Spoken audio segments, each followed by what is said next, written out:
anak-anak, tahukah kalian bahwa bulan ini adalah bulan Dzulhijjah menurut kalender Islam?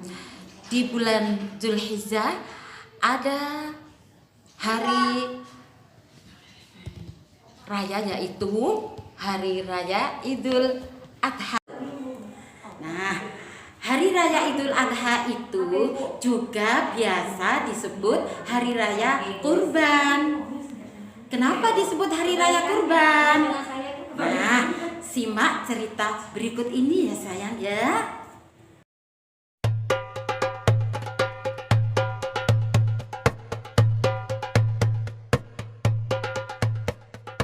Nabi Ibrahim mempunyai dua istri. Istri pertama bernama Sarah dan istri kedua bernama Hajar. Sarah melahirkan seorang anak laki-laki yang dinamakan Ishak, dan Hajar melahirkan anak laki-laki juga yang bernama Ismail. Sarah merasa kurang senang hidup bersama Hajar. Berkali-kali ia meminta kepada suaminya agar Hajar dan anaknya dipindahkan ke tempat lain. Akan tetapi, Nabi Ibrahim tidak segera menurutinya. Barulah setelah menerima perintah dari Allah, Nabi Ibrahim mengajak Hajar dan Ismail pindah ke Mekah. Ismail yang masih menyusu pada waktu itu terpaksa harus mengikuti kedua orang tuanya menempuh perjalanan yang begitu jauh dan melelahkan. Hajar dan Ismail ditempatkan di daerah padang pasir yang tandus, sunyi, dan terik matahari yang menyengat kulit. Tak ada seorang pun di sana kecuali mereka berdua. Setelah beberapa tahun Nabi Ibrahim alaihissalam meninggalkan anak dan istrinya itu, ia pun merasa rindu. Beberapa kali ia mengirim utusan untuk melihat keadaan anak dan istrinya itu. Dan ketika utusannya mengatakan bahwa anak dan istrinya dalam keadaan yang baik-baik saja, Nabi Ibrahim pun merasa lega. Ternyata kehidupan istri dan anaknya itu diberi serba kecukupan oleh Allah Subhanahu wa Ta'ala. Hajar dan Ismail dianggap sebagai pemilik dan pemimpin di Mekah, karena mereka berdualah yang pertama kali menetap dan bertempat tinggal di sana. Demikianlah Nabi Ibrahim tidak dapat menahan kerinduannya. Ia pun berangkat ke Mekah dan bertemu dengan Hajar dan Ismail di padang Arafah. Anak dan istrinya itu sedang menggembalakan hewan ternak yang cukup banyak.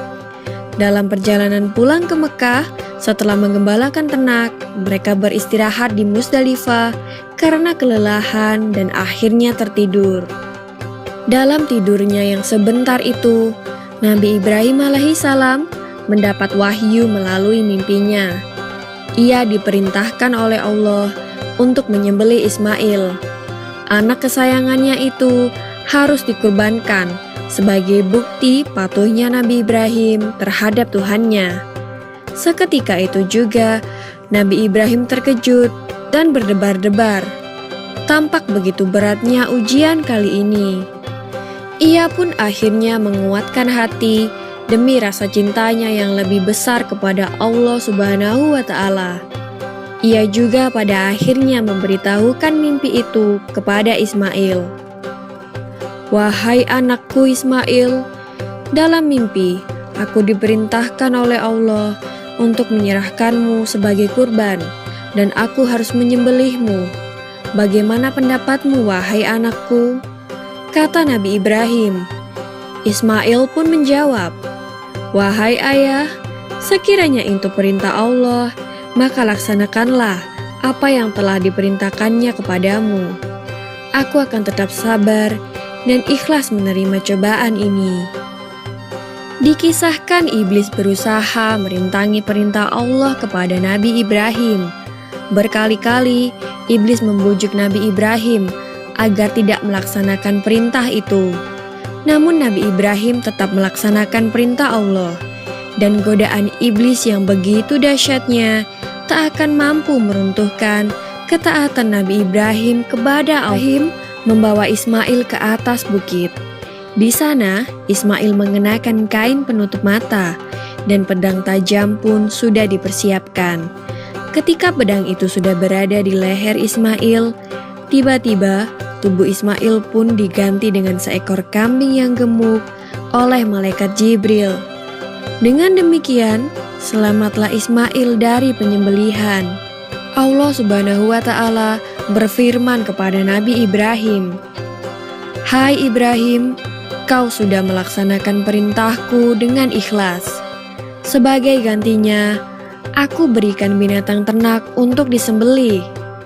Ini adalah cobaan besar bagimu." Peristiwa itu terjadi pada tanggal 10 Dzulhijjah di Mina, dan sampai sekarang dirayakan seluruh umat muslim sebagai hari raya Idul Adha. Dan umat Islam yang melaksanakan ibadah haji juga dapat melakukan kurban di Mina sebagai penghormatan atas Nabi Ibrahim alaihissalam. Demikian kisah Nabi Ibrahim alaihissalam. Semoga kisah ini dapat mempertebal iman kita kepada Allah Subhanahu wa Ta'ala. Amin ya Rabbal Alamin. Nah, anak-anak, itu tadi cerita tentang sejarah Hari Raya Idul Kurban. Biasanya sebelum penyembelihan binatang kurban, kita mengumandangkan bacaan takbir. Bagaimana bacaan takbir itu, sayang? Nah, ikuti Bu Guru ini ya. Allahu Akbar, Allahu Akbar, Allahu Akbar.